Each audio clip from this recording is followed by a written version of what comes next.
যা বলেছিস। তারপর বল। আচ্ছা, বৌদি এতগুলো প্রাইজ পেলো, বৌদির অনার একটা সিদ্ধি পার্টি হয়ে যাক। সিদ্ধি অসম্ভব, আমি বানাবো না, আমি খাবো না। হ্যাঁ, তোরা করো সব। হ্যাঁ, পরমের তো অত সিদ্ধিতে চলে না। ছেলে বিদেশ কাটিয়ে এসছে, ফরেন না হলে আর জমে। এই দেখ, না আমি দেশে আছি না আমি বিদেশে আছি। হ্যাঁ, কোনোটা আমার হজম হয় না, বুঝতে পেরেছিস? এই প্রত্যেকবার বিজয়া দশমীর দিন কিন্তু আমরা সিদ্ধি খাই, তুই ভুলে গেছিস নাকি? ওটা ভোলা যায়?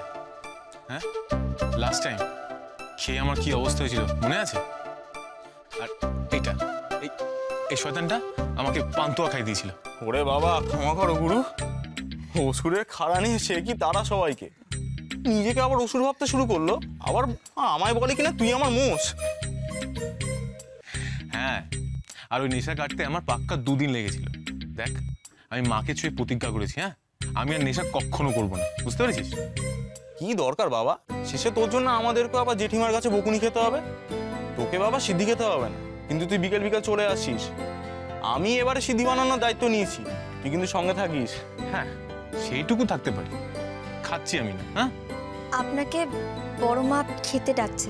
ওই যে হোম মিনিস্টারটা কল এসছে, চল আজকে উঠি। হ্যাঁ, চায়ের কাপগুলো রাখ। পরম একটু ধর। এই হ্যাঁ, বিকেলে মনে থাকে। ঠিক আছে, পরম আসি। হ্যাঁ, বৌদি আসছি।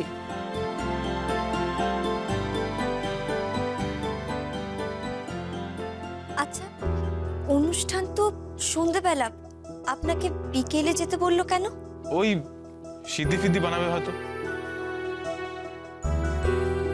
এ কি, তুমি ভয় পেও না, আমি সব খাই না। শোনো, কেউ যদি খাওয়াতে আসে তুমি কিন্তু খবরদার খাবে না, কেমন? না না, আমি ওসব খাই না। আমি জানি ওগুলো খারাপ জিনিস। না, খারাপ জিনিস বলবো না। আমাদের বাঙালিদের মধ্যে দুর্গাপুজোর সময় বিজয়ের দিন মিষ্টির সাথে সিদ্ধি খেয়েই থাকে, এটা একটা রেওয়াজ।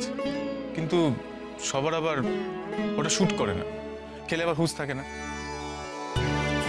আর হ্যাঁ, মা কিন্তু একদম পছন্দ করে না, মনে রেখো। আচ্ছা, আপনি আপনি কখনো খেয়েছেন? হ্যাঁ, ওই একবার খেয়েছি, বন্ধুদের পাল্লায় পড়ে।